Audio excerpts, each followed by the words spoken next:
সুপ্রিয় দর্শক, আসসালামু আলাইকুম। আজকের পর্বে তৈরি করে দেখাবো মজার স্বাদে এঁচোড়ের একটি অসাধারণ রেসিপি। তো এত সহজ পদ্ধতিতে আজকে আপনাদের এঁচোড়ের এই রেসিপিটি করে দেখাবো যে এঁচোড় কখনো করতে পারেন না তাদের জন্য খুবই সহজ হবে। আর যারা এঁচোড়টা আসলে খাওয়াটা একটা খুব ঝামেলা, কারণ কোটাটা যে খুবই ঝামেলা, অনেকে কিন্তু কোটার কথা মনে করে কিন্তু এঁচোড়টা খেতে মনে চাইলেও কিন্তু খেতে পারেন না। তো আজকে তাদের জন্য এই রেসিপিটি খুবই সহজ আর এবং সঠিক পদ্ধতিতে কিভাবে এঁচোড় আপনার করতে হবে সেটা কিন্তু আমি দেখিয়ে দেব। আর এভাবে যদি আপনারা এঁচোড় কোটে রান্না করেন দেখবেন খুবই সহজভাবে আপনারা ইজিভাবে এঁচোড়টা রান্না করতে পারবেন, করতে পারবেন এবং আপনাদের বারবার এইভাবে করে খেতে মন চাইবে আর ঝামেলা মনে হবে না। তো বন্ধুরা, ভিডিওটি ভালো লাগলে একটি লাইক, কমেন্ট, শেয়ার করে চ্যানেলটিকে সাবস্ক্রাইব করে পাশে থাকবেন। তো বন্ধুরা দেখুন, আমি কিন্তু এখানে একটি এঁচোড় নিয়েছি আর এঁচোড়টাকে কিন্তু আমি এভাবে কুটে নিব। তো কুটার আগে যেভাবে আমি কুটতে হবে সেটা দেখে নিলাম। একটু সরিষার তেল বা সয়াবিন তেল যেটাই হোক না কেন নিয়ে বটিতে ভালো করে লাগিয়ে তারপরে দুই হাতে তেলটা খুব ভালো করে লাগিয়ে নেবেন, যেভাবে আমি লাগিয়ে নিয়েছি দেখতেই তো পাচ্ছেন। তো এভাবে নিয়ে দেখুন এঁচোড়টাকে আমি কিভাবে কাটছি এটাই ফলো করবেন। আর এঁচোড় সঠিকভাবে কাটার নিয়ম কিন্তু এরকমই। অনেকে কিন্তু এঁচোড়টা কাটতে বোঝেন না। এই যে যে ছোকলার যে অংশটা থাকে, মানে এটাকে বলে ভুতরা। তো এঁচোড়ের যে ভুতরাটা মানে যে নীল যে অংশটা, এই যে কাটা কাটা যে অংশটা, আর যেটা আমরা পেকে গেলে কাঁঠালের যে ফেলে দিই ওটাকে বলে ভুতরা। তো এই ভুতরাটা যেটা আমি যে এখন কুটছি এটাকেই কিন্তু বলে এঁচোড়ের ভুতরা। তাই এটা কিন্তু অনেকে কাটতে বোঝেন না, এটা কিন্তু বীজ সহ কুটে ফেলেন আর এবং এর ভেতরে যে জিনিসগুলো থাকে সেইগুলো কিন্তু সহ এটা কিন্তু কেটে নেন। তো এটা কিন্তু আসলে রান্না করলে কিন্তু এঁচোড়ের অনেক রকম কিছু আছে। এঁচোড়ের ভিতরে 2-3 রকম জিনিস আছে যেটা খাওয়া যায়, যে অনেকটা ফেলে দিতে হয়।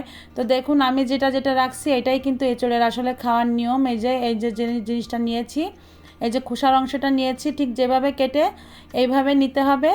আর বীজের অংশটাও আপনাদের আমি কেটে দেখাবো, তবে আপনাদের আর একটু সুবিধার্থে আমি আর একটু কেটে দেখাচ্ছি, আপনাদের সুবিধা হবে। তো দেখুন এভাবেই কিন্তু কাটতে হবে। আর এঁচোড়টা কিন্তু এভাবেই কেটে খাওয়ার নিয়ম, কারণ এটা এভাবে রান্না করলে কিন্তু এঁচোড়টা আসলে ঠিকঠাক মতন স্বাদ পাওয়া যায় আর খেতেও কিন্তু ভালো লাগে। তো খুবই সহজ, তাই না? আর দেখুন এইভাবেই কেটে নিতে পারেন। তো আপনারা চাইলে কিন্তু এর মাঝখান থেকেও কিন্তু একটু পিসটা ছোট ছোট করেও কেটে নিতে পারেন, সেটা আপনাদের যার যার পছন্দের ব্যাপার। যেভাবে আপনাদের ভালো লাগবে ঠিক সেভাবেই আপনারা কেটে নিতে পারবেন ছোট ছোট করে। তবে আমি যেভাবে রাখছি আমার কাছে এভাবেই ভালো লাগে, এতটুকু সাইজ করে কাটলে আমার কাছে মনে হয় এটাই ঠিক আছে। তো আপনারা চাইলে কিন্তু আমি যে খোসার অংশটা যতটুকু লম্বা লম্বা কেটেছি সেটা কিন্তু আপনারা একটু ছোটো করে কাটতে পারেন।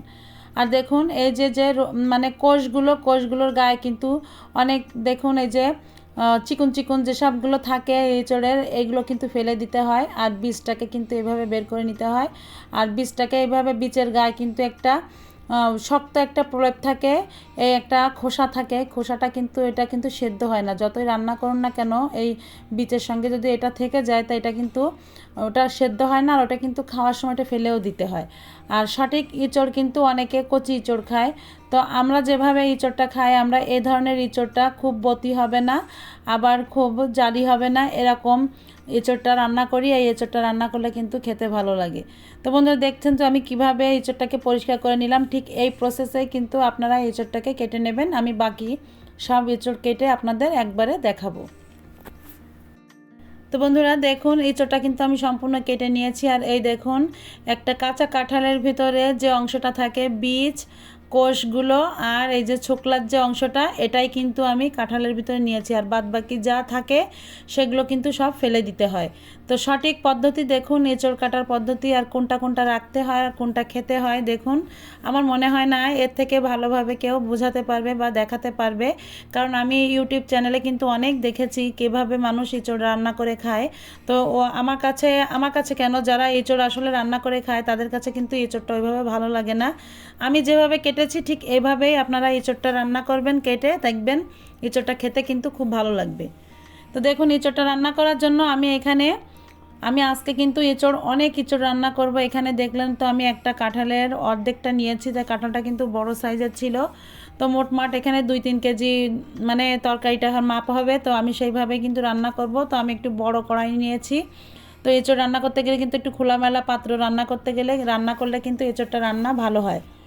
তো আমি এখানে দেখুন 2-3টা আলু কেটে নিয়েছি, আর এখানে আলুটা যে তেল দিয়ে রান্না করব একবারে তেলটা আমি দিয়ে দিয়েছি, দিয়ে আলুটাকে কিন্তু একটু এভাবে ভেজে নিয়েছি।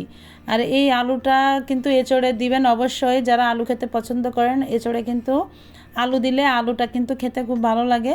তা আলুটা আমি একটু ভেজে নিলাম, এজন্য যে আলুটা ভেজে রান্না করলে কিন্তু আলুটা খুব সুন্দর গলে যায়, আর ওই আলুটা খেতে কিন্তু খুবই ভালো লাগে। তো এবারে আমি এখানে দেখুন কিছু তেজপাতা, 5-6টা তেজপাতা আর পেঁয়াজ দিয়ে দিয়েছি। যেহেতু বলেছি যে আজকে অনেক এঁচড় রান্না করব, তো এঁচড়ের মাপ যতটুকু হবে মানে আপনার তরকারির অনুপাতটা বুঝে আপনি কিন্তু মশলাটা অ্যাড করবেন, কারণ এই ধরনের তরকারিতে কিন্তু একটু মশলাপাতির পরিমাণটা একটু বেশি লাগে। তো দেখুন আমি কিন্তু এখানে বেশ অনেকটাই পেঁয়াজ দিয়েছি, এখানে 250 গ্রামের মতো পেঁয়াজ দিয়েছি। তো পেঁয়াজটা কিছু সময় একটু ভেজে নেব, ব্রেস্তার মতো কালার করব না, কিন্তু পেঁয়াজটা বেশ খানিকটা ভাজা হয়ে গেলে, কাঁচা কাঁচা ভাবটা চলে গেলে, তখন এখানে দেখুন আমি আদা রসুন দিয়ে দিচ্ছি। তো আজকে কিন্তু এখানে আমি মাপটা বুঝিয়ে দিতে পারছি না, তবে আমি হাতের আন্দাজে উঠিয়ে দিচ্ছি, যেহেতু আমি বেশ অনেকটা তরকারি রান্না করছি। তো আপনারা অল্প রান্না করলে আপনারা আপনাদের মাপ মতো মশলাটা দিয়ে দিবেন। তো এখানে যতটুকু আমি দিয়েছি সব কিন্তু আমি এখানে 4 টেবিল চামচের মতো আমি এখানে সব মশলা দিয়ে দিয়েছি। আদা রসুন 4 টেবিল চামচ, তারপরে জিরা বাটাটা 3 টেবিল চামচের মতো, আর এখানে গরম মশলা বাটা দিয়েছি 1 চা চামচ, আর ধনিয়ার গুঁড়ো দিয়ে দিলাম এখানে 2 টেবিল চামচ। ঠিক আছে, সব মশলাগুলো আমি এভাবেই দিয়ে দিলাম। দিয়ে এখন কিন্তু এখানে শুকনো মরিচের গুঁড়োটা দিয়ে দিব। তো আমি এখানে শুকনো মরিচের গুঁড়ো কিন্তু খুব বেশি দিব না, হালকা একটু কালারের জন্য দিয়ে দিচ্ছি। আর দিয়ে দিলাম হলুদ আর লবণ দিয়ে এবারে কিন্তু আমি মশলাটাকে একটু নেড়ে চেড়ে কষিয়ে নেব। তো বন্ধুরা কষাতে কষাতে এখানে কিন্তু আমি কিছু কাঁচামরিচ দিব। তো এই রান্নাটা কিন্তু কাঁচামরিচ আর শুকনো মরিচ দিয়েই রান্না করলে কিন্তু এঁচোড়টা দেখতে কিন্তু ভালো লাগে, খেতেও কিন্তু ভালো লাগবে। আর এঁচোড়টা কিন্তু সম্পূর্ণ আপনারা শুকনো মরিচ দিয়েও রান্না করতে পারেন, কিন্তু শুকনো মরিচ দিয়ে রান্না করলে কিন্তু কালারটা অত সুন্দর লাগে না দেখতে, আর একদম মনে হয় কি একটু ক্যাটকেটে কালার হয়ে যায়। যেভাবে আমি রান্না করি ঠিক সেইভাবে আপনাদের সঙ্গে শেয়ার করলাম। তবে এইভাবে রান্না করে খেয়ে দেখবেন, একদম আপনি একবার যদি রান্না করে খান এভাবে, তো আপনি এভাবেই রান্না করে খেতে চাইবেন, এতটা মজার এই এঁচোড় রান্নাটা। তো আজকের এঁচোড় রান্নাটা কিন্তু সম্পূর্ণ আমি নারকেলের দুধে রান্না করব। আমাদের খুলনা এখানে কিন্তু নারকেল দুধ দিয়ে কিন্তু এই এঁচোড়টা খাওয়া হয়। আমরা এটা এভাবেই খেতে পছন্দ করি। তবে যে নারকেল দুধটা পছন্দ করেন না সে স্কিপ করতে পারেন। তবে নারকেল দুধ দিয়ে খেয়ে দেখবেন, যারা কখনো খাননি নারকেল দুধ দিয়ে এঁচোড় রান্না করে খেয়ে দেখবেন এর স্বাদটা কতটাই পারফেক্ট আপনার কাছে মনে হবে। এতদিন যেভাবে খেয়েছেন না কেন কিন্তু সেটা ভুলে যাবেন যে এভাবে যদি একবার রান্না করে খান। তো বন্ধুরা এখানে কিন্তু আমি মশলাটা বেশ কিছু সময় কষিয়ে নিয়ে এখন আমি এখানে কিছু চিংড়ি মাছ দিয়ে দিয়েছি। তো চিংড়ি মাছটাকে একটু নেড়ে চেড়ে কষিয়ে এবারে আমি একটু নারকেলের দুধ দিয়ে দিব আমি এঁচোড়টা কষানোর জন্য। তো চিংড়ি মাছটাকে কিন্তু আমি ভালো করে কষিয়ে নিয়েছি। এখন নিয়ে কিন্তু এখানে দেখুন একটু নারকেলের দুধ দিয়ে দিব, আর এই নারকেল দুধের ভিতরে কিন্তু এঁচোড়টাকে আমি সম্পূর্ণ দিয়ে দেব। তো আমি কিন্তু এঁচোড়টা দিয়ে দিয়েছি। তো এঁচোড়টা দিয়ে যে আলুটা কিন্তু ভেজে নিয়েছিলাম সেটাও কিন্তু এই একই সঙ্গে দিয়ে দিব। তো দেখুন এঁচোড়টা কত সুন্দর লাগছে তাই না? আর এই এঁচোড়টা কিন্তু এইভাবে রান্না করলে বেশি মজা পাবেন। তো আপনারা যারা কখনো এভাবে রান্না করে খাননি তাদের কাছে আমার একটাই রিকোয়েস্ট আপনাদের কাছে, যে এভাবে একবার হলেও রান্না করে খেয়ে দেখবেন। আপনি জীবনে যতই এঁচোড় রান্না করে খেয়েছেন না কেন, এই যেভাবে রান্না করে খাবেন এর স্বাদটা কখনো ভুলতে পারবেন না। আর এই এঁচোড়টা খেতে কিন্তু দারুণ টেস্টি হবে। তো দেখুন দেখলে কিন্তু বোঝা যাচ্ছে যে এঁচোড়টা আসলে কত মজার হতে পারে। তো দেখুন আমি কিন্তু এভাবে কষিয়ে নিয়েছি, যে নারকেলের দুধ যতটুকু দিয়েছিলাম সেটার ভিতরে কিন্তু এঁচোড়টাকে কিন্তু আমি ভালো করে কষিয়ে নিয়েছি। এবার কিন্তু আমি ঝোল হিসাবে নারকেলের দুধটা দিয়ে দিব। আর এই রান্নাটা কিন্তু সম্পূর্ণ নারকেল দুধের হবে, আর এঁচোড়টা কিন্তু নারকেল দুধ দিয়ে খুবই মজা। তো এখনও যারা নারকেল দুধ দিয়ে এঁচোড় রান্না করে খাননি তারা একবার হলেও এভাবে রান্না করে খেয়ে দেখবেন যে কথাটা সত্য না মিথ্যা। একবার খেলে আপনারা এর প্রেমে পড়ে যাবেন, এটা আমি বলতে পারি, এতটাই মজার এই রেসিপিটি। তো বন্ধুরা, আমি যতটুকু ঝোল দেওয়া ততটুকু ঝোল দিয়ে দেব। তো সবার লাস্টে এই হাঁড়িটা যে হাঁড়িটা একটু নারকেল দুধ ছিল সেটা ধুয়েও আর একটু পানি দিয়ে দেব। দিয়ে কিন্তু এখন ঢাকা দিয়ে এটা সুন্দর করে রান্নাটা করে নিতে হবে। ভালো করে বলক ওঠা পর্যন্ত অপেক্ষা করব। এখন ঢাকা দিয়ে এঁচোড়টা এভাবে বলক আসা পর্যন্ত অপেক্ষা করব। তো দেখছেন তো এত সুন্দর একটা কালার আসছে। তো এটা কিন্তু দেখুন কাঁচা মরিচ আর শুকনো মরিচ মিশিয়েই রান্না করেছি। কালারটা কিন্তু অরিজিনালি খুবই সুন্দর আসছে। আর এই এঁচোড়ের কালারটা কিন্তু এরকমই হবে। আর শুধু যদি শুকনো মরিচ দিয়ে রান্না করতেন সেটা কিন্তু একদম মাংসের মতন হয়ে যেত কালারটা। আর সবশেষে আমি এখানে কিছু চুই ঝাল দিয়ে দিচ্ছি। তো চুই ঝালটা অপশনাল, আপনারা যে খেতে পছন্দ করেন সে দিয়ে খেয়ে দেখবেন এটা যে কত মজা লাগে। নারকেল দুধের ভিতরে কিন্তু চুই ঝাল দিয়ে রান্না করলে খুবই টেস্টি লাগে।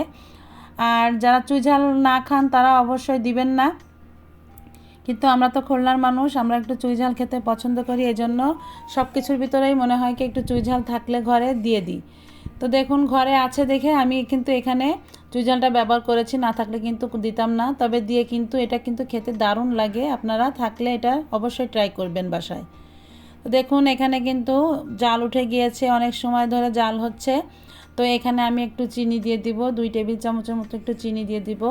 যেহেতু এটা কিন্তু নারকেল দুধের তরকারি, তো তরকারিটা একটু হালকা মিষ্টি মিষ্টি হয়। তো যারা একটু মিষ্টি খেতে পছন্দ করেন, আর বিশেষ করে নারকেল দুধের তরকারিতে একটু হালকা মিষ্টি মিষ্টি হলে কিন্তু একটু চিনি দিলে কিন্তু মিষ্টির পরিমাণটা আর একটু বেড়ে যায়, আর খেতে কিন্তু তরকারিটা খেতে খুব ভালো লাগে। তো যে মিষ্টি পছন্দ করবেন সে দিবেন, যে না পছন্দ করবেন সে স্কিপ করবেন, কিন্তু দিলেও ভালো লাগবে, না দিলেও কিন্তু সেটাও ভালো লাগবে। তো বন্ধুরা, আমি যে তেজপাতাগুলো দিয়েছিলাম তেজপাতাগুলো কিন্তু এখন তুলে নেব। আর এটা আমার মনে হয় না যে এত সময় রাখার দরকার আছে, কারণ এর ফ্লেভারটা যতটুকু ছড়িয়ে যাওয়া সেটা কিন্তু বেরিয়ে গিয়েছে। তো এখন দেখুন এভাবে নেড়ে চেড়ে এখন কিন্তু এঁচোড়টাকে আমি রান্না করে নিব ঢাকা দিয়ে দিয়ে।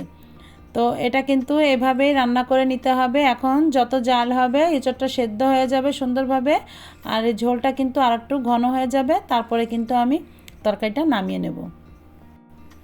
তো বন্ধুরা দেখুন তরকারিটার কালারটা অসম্ভব সুন্দর হয়েছে, আর ঠিক এরকমই একটা কালার হবে। আর এটা কিন্তু এভাবে নেড়ে চেড়ে তরকারিটা রান্না করে নিচ্ছি আমি। তো দেখুন নামানোর কিছু সময় আগে এখানে আমি 1 টেবিল চামচের অর্ধেকটা, হাফ টেবিল চামচ এখানে ভাজা জিরা আর ভাজা গরম মশলার গুঁড়োটা দিয়ে দিলাম। তো আমি যেহেতু রান্নার শুরুতে কিন্তু মশলার সঙ্গে কিন্তু আমি বাটা গরম মশলা দিয়েছিলাম, যার জন্য কিন্তু এখানে এখন আর বাটা গরম মশলা দিলাম না। তো ওই সময় যদি আপনারা মশলার সঙ্গে গরম মশলা না দিতেন তাহলে কিন্তু এখানে কিন্তু এখন বাটা গরম মশলাটা দিতে পারতেন। তো যেহেতু আমি মশলার সঙ্গে দিয়েছি আর এখানে ভাজাটা দিলাম, আপনারা চাইলে ভাজাটা নাও দিতে পারেন। তবে ভাজা মশলাটা কিন্তু এই যে এখন দিয়েছি, এই সময় দিলে কিন্তু এই তরকারির ফ্লেভারটা আরও একটু পাল্টে যাবে, আরও একটু বেশি ভালো লাগবে, যার জন্য কিন্তু আমি এই মশলাটা এখন ব্যবহার করেছি। তো আপনারা চাইলে নাও করতে পারেন, তবে মশলাটা দিলে কিন্তু এঁচোড়ের স্বাদটা কিন্তু দ্বিগুণ বাড়িয়ে দেবে, এই জন্য কিন্তু আমি দিয়েছি। আর দেখুন পুরোপুরি এঁচোড়টা আমার রান্না হয়ে গিয়েছে, এবং এঁচোড়ের ঝোলটা আমি যতটুকু রেখেছি ঠিক এরকমই থাকবে। আর এই এঁচোড়টা যখন ঠান্ডা হয়ে যাবে তখন কিন্তু এর ঝোলটা আরও ঘনত্ব বেড়ে যাবে, আরও একটু শুকিয়ে যাবে। তো সেইভাবে আপনারা ঠিকঠাক মতো বুঝে আপনারা এঁচোড়ের ঝোলটা রাখার চেষ্টা করবেন। তো দেখুন এঁচোড়ের কালারটা অসম্ভব সুন্দর হয়েছে, আর দেখতে কতটা লোভনীয় হয়েছে। তো বন্ধুরা, আমি কিন্তু রান্না করতে করতে কিন্তু বিদ্যুৎটা চলে গিয়েছে। তো আমি কিন্তু এটা এমনি আলোতেই করছি, চার্জারের আলোতে। তো দেখতে হয়তো কালারটা খারাপ লাগতে পারে আপনাদের কাছে, তো আপনারা কিছু মনে করবেন না। আর সবশেষে আমি এখানে ভাজা জিরের গুঁড়ো দিয়ে দিচ্ছি। তো ভাজা জিরের গুঁড়োটা আপনারা অবশ্যই দিবেন, এটা দিলে কিন্তু আরও বেশি সুন্দর হবে, খেতেও ভালো লাগবে, দেখতেও ভালো লাগবে, আর সেন্টটাও কিন্তু অসম্ভব সুন্দর আসবে। তো কেমন লাগলো আজকের রেসিপিটি অবশ্যই কমেন্ট করে জানাবেন। বেশি বেশি লাইক, কমেন্ট, শেয়ার এবং চ্যানেলটিকে সাবস্ক্রাইব করে পাশে থাকবেন। পাশে থাকা বেল আইকনটি ক্লিক করবেন যাতে আপনি আমার নোটিফিকেশন সবার আগে পেয়ে যান। আজ এ পর্যন্ত, আবারও দেখা হবে নতুন আরেকটি রেসিপি নিয়ে। আল্লাহ হাফেজ।